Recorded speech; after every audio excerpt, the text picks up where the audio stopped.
भगवान श्री कृष्ण कहते हैं, तुम बिना किसी कारण के चिंता करते हो और बेवजह ही घबराते हो। तुम तो आत्मा हो जिसे ना तो कोई मार सकता है और ना ही कोई जला सकता है। यही जीवन की सच्चाई है जिसे प्रत्येक व्यक्ति को जानना ही चाहिए। गीता में लिखा है कि जिस इंसान की सोच और नीयत अच्छी होती है, भगवान खुद ही उसकी मदद करने के लिए किसी न किसी रूप में जरूर आते हैं। गीता में श्री कृष्ण कहते हैं कि जो मौन को समझ ले वो पूजनीय होता है, फिर चाहे वह माँ हो, प्रेमी हो, पत्नी हो या परमेश्वर स्वयं ही क्यों ना हो।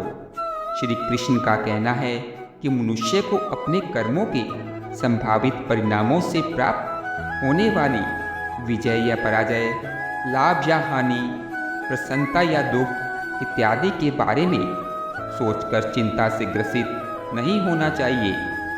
गीता में लिखा है कि जिस मनुष्य ने कभी विपत्तियां नहीं देखी, उसे अपनी ताकत का एहसास कभी नहीं होगा। विपत्तियां हर मनुष्य को अंतर से मजबूत बनाती हैं। प्रशंसा चाहे कितनी भी करो, परंतु अपमान बहुत सोच समझ कर करना चाहिए, क्योंकि अपमान वह उधार है जो अवसर मिलने पर हर व्यक्ति ब्याज के साथ चुकाता है। गीता में श्री कृष्ण कहते हैं कि अहंकार ही हर मनुष्य का विनाश करता है। अहंकार में आकर व्यक्ति अक्सर ही गलत कार्य कर बैठता है, जिसके बुरे परिणाम उसे आगे चलकर भुगतने ही पड़ते हैं। गीता के अनुसार मनुष्य को अपने मन पर पूरा नियंत्रण रखना चाहिए। यदि हम इसे नियंत्रित नहीं करते तो हमारा अपना दिमाग एक दुश्मन की तरह काम करता है। गीता में श्री कृष्ण कहते हैं कि जीवन के सच्चे साथी दो ही हैं, एक अपना किया हुआ कर्म और दूसरा परमात्मा। शेष तो सब यही मिले हैं और यही बिछड़ जाएंगे। श्री कृष्ण कहते हैं कि हमेशा सही के साथ खड़े रहो, भले अकेले ही क्यों ना खड़ा होना पड़े।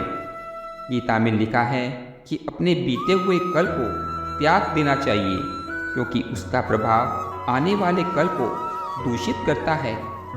गीता सार में श्री कृष्ण ने कहा है कि हर इंसान के जन्म मरण के चक्र को जान लेना बहुत जरूरी है, क्योंकि मनुष्य के जीवन का यही एकमात्र सत्य है, वो है मृत्यु। जिस मनुष्य ने इस दुनिया में जन्म लिया है, उसे एक दिन इस संसार को छोड़कर जाना ही है, और यही इस दुनिया का अटल सत्य है।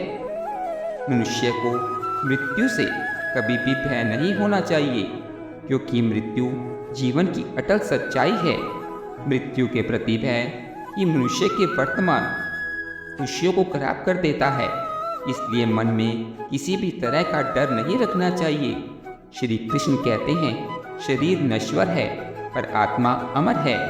यह तथ्य जानने पर भी व्यक्ति अपने इस नश्वर शरीर पर घमंड करता है, जो कि बेकार है। शरीर पर घमंड करने की बजाय मनुष्य को सत्य स्वीकारना चाहिए